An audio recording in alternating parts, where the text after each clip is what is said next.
l'Institut d'administration publique de Québec présente les finalistes pour le prix Éducation. Finalistes, commission scolaire des phares. Réalisation, recherche et innovation dans une ferme-école. Réalisation d'un plan d'action. À la ferme-école, ici, on essaie de gérer ça un peu comme une entreprise privée. On a fait des ententes de partenariat avec des entreprises. On les a dit qu'est-ce que vous pouvez nous offrir. Nous, on les a dit qu'est-ce qu'on pouvait leur offrir. Cela nous a permis de baisser nos coûts de production et offrir plus à nos élèves.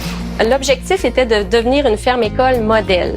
Modèle en matière de santé-sécurité, en matière de biosécurité, en matière de pratiques agricoles, environnementales, pour devenir finalement un modèle pour nos élèves, mais aussi pour les producteurs de la région. C'était aussi de pouvoir mettre nos étudiants dans le bain, qu'ils puissent avoir accès à un atelier, comme en mécanique automobile, comme dans tous les autres secteurs, pour qu'ils puissent acquérir les compétences. Les compétences, ça veut dire savoir, savoir-être et savoir-faire aussi. Ils font la traite des vaches, le soin des animaux, l'alimentation.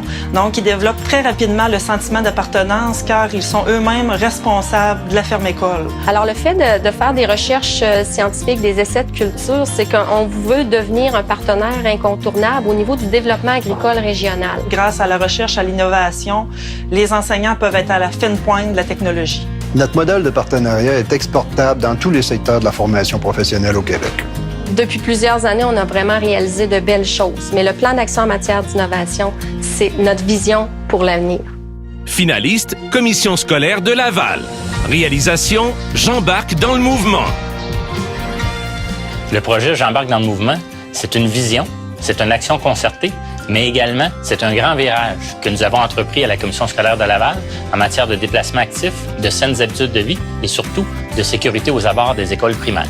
Pour les enfants, il fallait mettre en place des conditions pour qu'ils aient du plaisir à marcher, pour qu'ils soient en groupe, qu'ils sentent qu'ils ont un sentiment d'appartenance autour de la marche. Il fallait faciliter des initiatives qui permettaient ça, pour qu'ils aient envie de marcher jusqu'à l'école.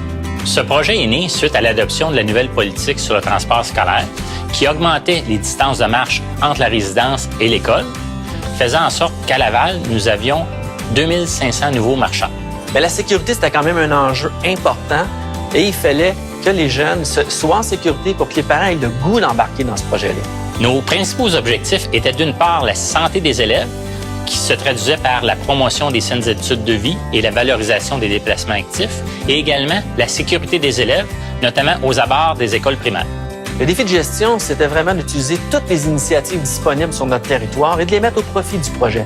Le succès du projet J'embarque dans le mouvement repose notamment sur un plan de communication intégré, l'implication intensive des 54 écoles primaires, ainsi qu'une vision partagée et commune du volet politique et de l'administratif. Les partenaires des prix d'excellence de l'administration publique du Québec souhaitent bonne chance à tous les finalistes.